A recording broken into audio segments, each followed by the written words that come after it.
your main event. Introducing the hosts of Wrestling with Freddie, Jeff Dye, and Freddie Prinze Jr. Hello, everybody. Welcome back to a brand new episode of Wrestling with Freddie. It's Wrestling with Friends because with me, as always, is Mr. Jeff Dye, and we have a very special guest, but you don't get to know who yet because we haven't started the show. It's going to start right now. Let's go. All right, everybody. Thanks for tuning in. We're going to get right into it. That's why I'm speaking so quickly, because we have a guest, and I want to get as much time with her as we can. Ladies and gentlemen, all the way, well, from Orlando, but originally Victoria, British Columbia, Canada, we have Miss Chelsea Green or Mrs. Matt Cardona, whichever you would prefer us to call you, my dear. I really think that he is Mr. Chelsea. Yes, I could not agree. Well, we did call him that when we had him on. We did call him that. We called him Mr. Chelsea Green. We did, because that's actually how everybody should be referring to him from here on out, now that we've put it out there to the universe.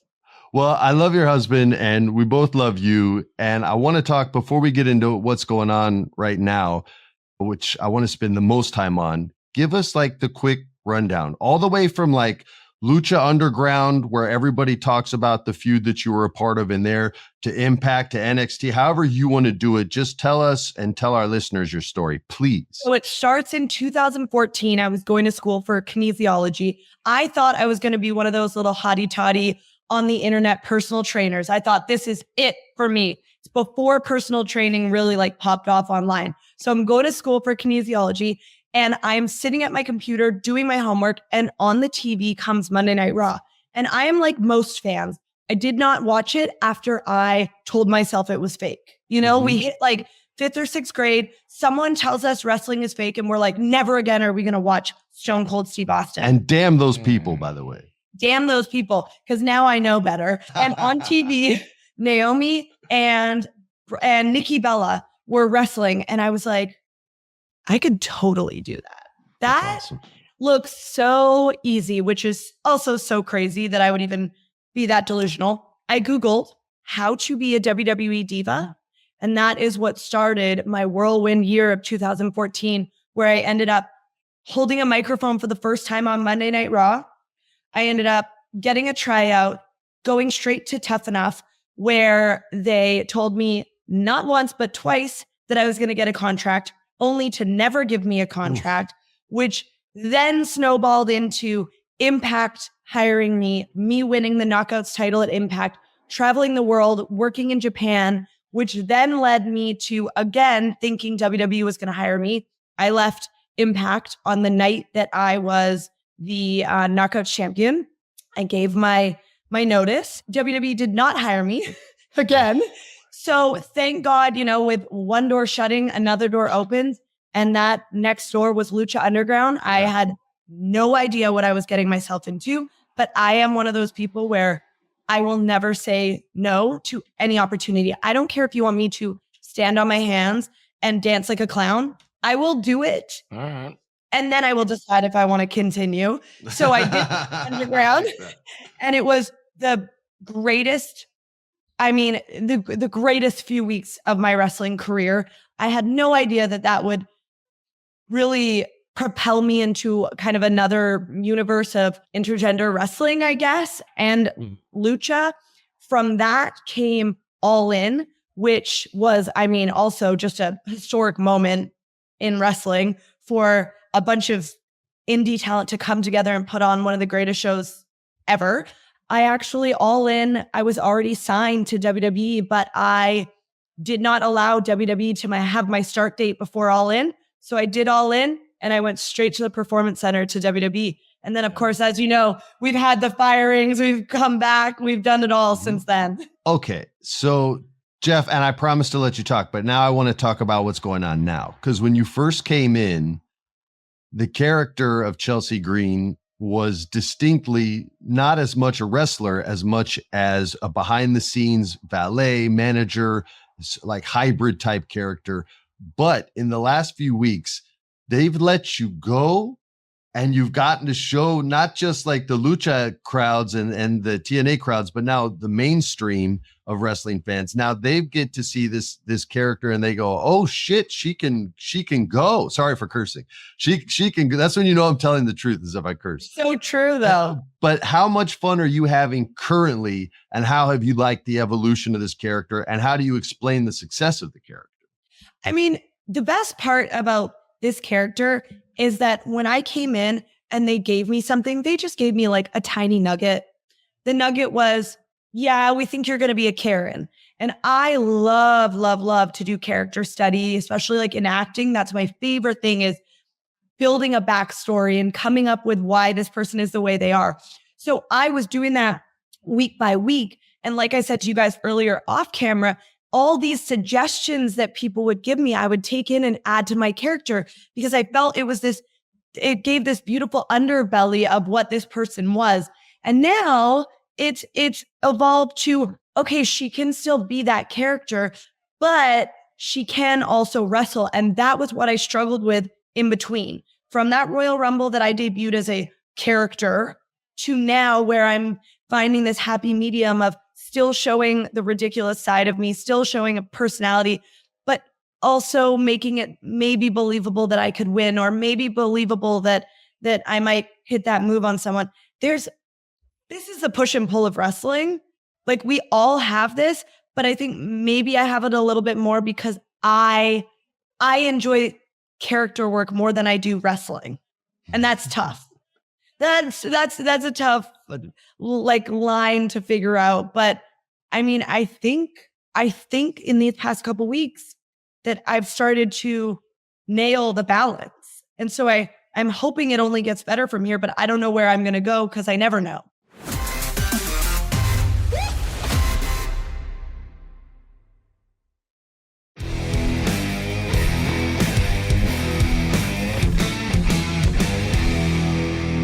Okay, before Jeff goes in here, you can be the deciding factor on this mustache. Oh, yeah. For the listeners only, Jeff has grown a mustache. Now, granted, he has a Texas hat on, so it's working. My fear is once the hat comes off, or he switches to a different hat, like a Dodgers hat, all of a sudden it's not going to be right. Where do you stand on the beautiful mustache, or is it not so beautiful? Just first of all, I have to say I'm Canadian, so I grew up with hockey players. So I'm very accustomed to a mustache, okay? A mustache does not scare me. And I will say, if you cross that border and you go into Canada and you walk into a bar with a mustache, I promise you the Canadian girls' jaws will be dropping. So I think he's okay. However, I can't speak for the American girls. So I do more for you in America without the Texas Thank you, hat. Chelsea. These American girls, let me tell you, they all complain about dating while simultaneously hating men.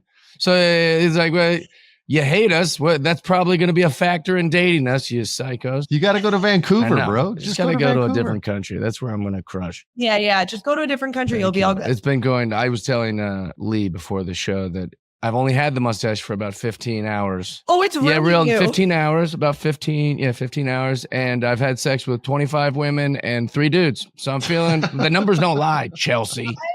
Believe you. And I bet that 90% of them were Canadian. I don't know. I didn't ask. I don't ask a lot of questions in that process. All right, let's get back to you. Enough about this stash. Thanks for being here. Very happy to have you. Big fan. Here's a question I have.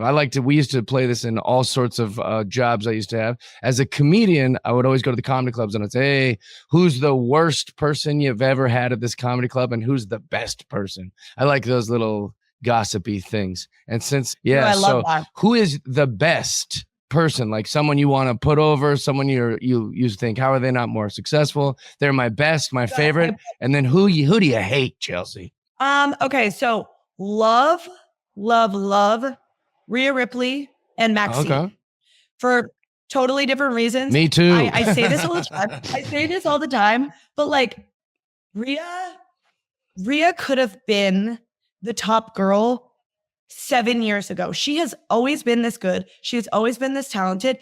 And she is the sweetest, kindest person. And that's what people don't see. And that's what I want people to know, is that her heart is good. Maxine is the same, except Maxine is like a Victoria's Secret model with extreme anxiety. And I just love that. I love a real girl. Anxiety. That's Just- the greatest. Like, she's the most beautiful person, doesn't have any, like, really doesn't have any worries in the world, and somehow worries about everything. And that's why I love her. And we bond. We're two very high-strung people. You just described my wife, and I've never heard it described that way. I was like, wait a minute. Just look, hot girls have anxiety, okay? It's fine. Who do I not like? Probably not many people that I work with, but I'll tell you what, there's a lot of people at other companies that I don't like. Perfect. Hit it. Perfect. Hit us with it. Give us some. No, you don't know. You don't have to get any That's tea, why it's Jeff. fine. You'll be tealess. Just say who you hate, you know.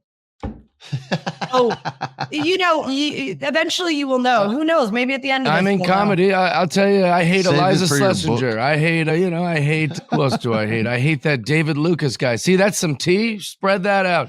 Well, who do you hate? Okay, I don't know who that is. If we're really talking about someone that I'm extremely jealous of, that we could just put the hate word on, is Jade and her physique. Oh, okay. Yeah. So, by the way, so am I. Yeah. I mean, she's That was really Yeah. just more of a compliment, Chelsea. That was just like a nice thing you say about Jade Cargill. I'm Canadian, Jeff. If I was as jacked as Jade Cargill, I would have been Batman in the late 90s, 100% for sure. Yeah. For sure. 100%. I know. Yeah. No, I'm with you on that. Where do you, or what is like, because you've accomplished a lot in a short period of time, and maybe you're at a transition where you're like, I've accomplished my goals, I need to set new ones. Or what is next for you? Do you have a clear-cut picture of what you want next in your career here at WWE? Well, I'm definitely one of those people where the minute that I do something that I want to do, I've moved on to the next. Okay. I've always been that way. Like, I cannot enjoy something. I just need to set another goal. And I mean, obviously right now, you know, Money in the Bank is coming up. I, of course, want to win Money in the Bank in the motherland in front of all my friends and family. But for me, when I got fired from WWE, it like really taught me that work is not everything. And that is why I started branching out and doing other things and like testing my improv skills and testing my acting skills and getting an agent and putting myself out there in different ways. So I think for me, all my goals now are outside of wrestling, because what is going to be will be in wrestling. I cannot control how Triple H or the writers book me. It doesn't matter how much you guys cheer for me. If they don't want me to win Money in the Bank, if they don't want me to go to WrestleMania, they won't have me there. And that's just the way it is. And you cannot keep yourself up at night. All you can do, and I'm sure my husband has said this to you guys before, there's 3 things you can control: the way you look, the way you dress, the way you act. So I go out there, I have new gear every week. I show up with a smile on my face, whether I'm high anxiety or not. And I do my best. So my goals now are so far beyond wrestling. It's all lifestyle goals and family goals and things like that.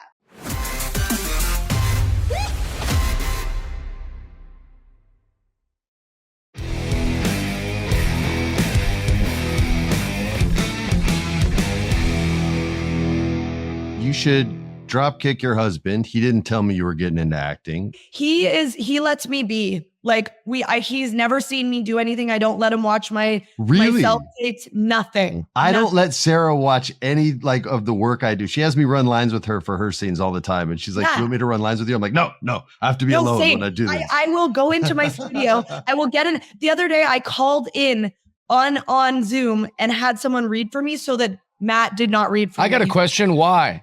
For both of you. That's for Freddie and for you. I can't do it. Like the stress of my partner working with me is way, way, way too much. I don't know what it is. Yeah, the only stress I've ever had on set was when Sarah and I did friggin' Scooby together. And I was like, oh shit, now she's going to see like all my mistakes, all my successes too. Do I even but know what I'm doing? Yeah, like that was a no-go for me. I was like, we are never doing this shit again, ever. And then we had to do a damn sequel. But we were in Vancouver, so we had a good time at least. Vancouver, there you go. Yeah, I don't know what it is. And people think it's so funny because they think that for the past 10 years in wrestling, I've been wrestling with Matt, but I haven't. We've been so separate, and he might want me to watch his wrestling matches or watch him, act or do his musical theater, but I would rather he sit in the bathroom until I am done, and then I will knock on the door and tell him he can come has out. to stay in the bathroom. Absolutely, as far away and as soundproofed away as is humanly possible. That's exactly what I'm looking for. I love that. Okay, so you got Money in the Bank coming up. This is when I worked there. This is over a decade ago. This is one of the most painful matches that wrestlers put themselves through. You're Canadian, so you're extra tough. I get that. You guys are cool with mustaches. Are you ready? Are you ready for a damn Money in the Bank match? Do you feel ready mentally, physically, and spiritually? I think I'm probably more ready than any of these girls. Yeah. For so many different reasons, but mostly because, one of the last matches I did with Impact, TNA, whatever you want to call it, before I went back to WWE for the second time was Queen of the Mountain, which was basically a TLC match in a cage with all sorts of things. So this does not scare me one bit. And in fact, I think this could be a moment that does elevate me with the WWE universe, because they've only got to see me do fun, crazy things through the internet. They haven't seen it in person yet. You see, Jeff, this is why you need to go to Canada. Canadian girls are the coolest. They're tough. They're super nice. They're into your mustache. They're down to have a beer. Sometimes they'll even have a whiskey. They're not afraid of a whiskey. Real gals. Canadian girls are awesome. When my ex-girlfriend broke up with me, I made a movie in Vancouver, and they were the nicest girls in the universe up there. I didn't cry once. Yeah, I think that's funny too, because Vancouver is the meanest of all the Canadian girls. Is it really? Where's the nicest? Where's the nicest town? Definitely in the prairies. The oil girls. Jeff. Get out in Edmonton, get out there and exactly, Edmonton, Calgary, Saskatoon. Yeah. Those are the real Manitoba broads. You need a girl that works on an oil rig. They're going to be strong. They're going to be jacked, bro. It's telling you, man. Chelsea and I are going to find you the love of your life. Jeff, you could have a sugar mom. Oh, I'm also very rich, Chelsea. I'm not worried about that. I'm an old-fashioned guy. I like my women dependent on me. Yeah. I know a few of you. So back to Vancouver then. Yeah, back to Vancouver, exactly. Where the mean ones are. Yeah. All right. Chelsea, we're going to get you out of here in the next couple minutes. I'm going to let Jeff close us out with whatever he'd like to ask. And if there's anything we're forgetting that you want to quick, I know it's only a 25, 30-minute show.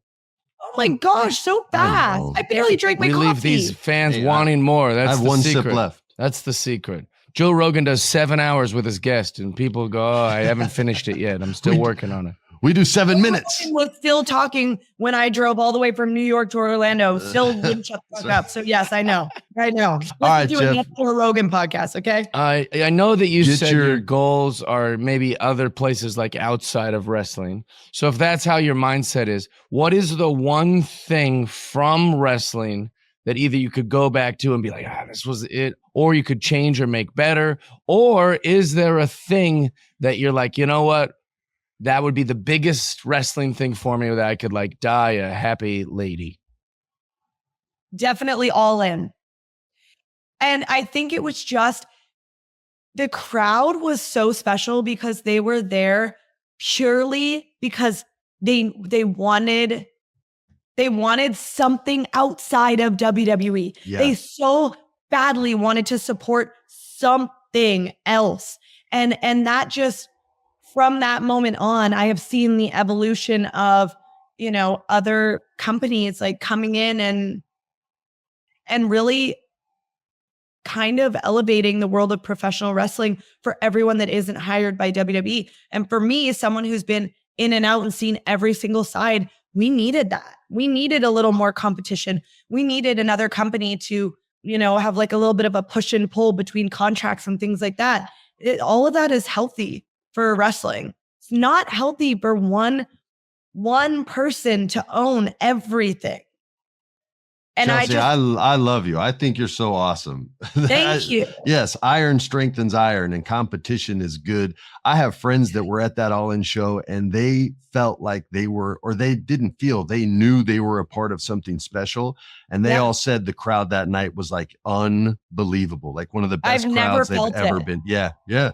Never felt it since. And everyone's like, but it only had this many people in it. You had WrestleMania. It doesn't matter. Yeah. We were all there for one goal, which was to make that show succeed. And it did just that. Because now look.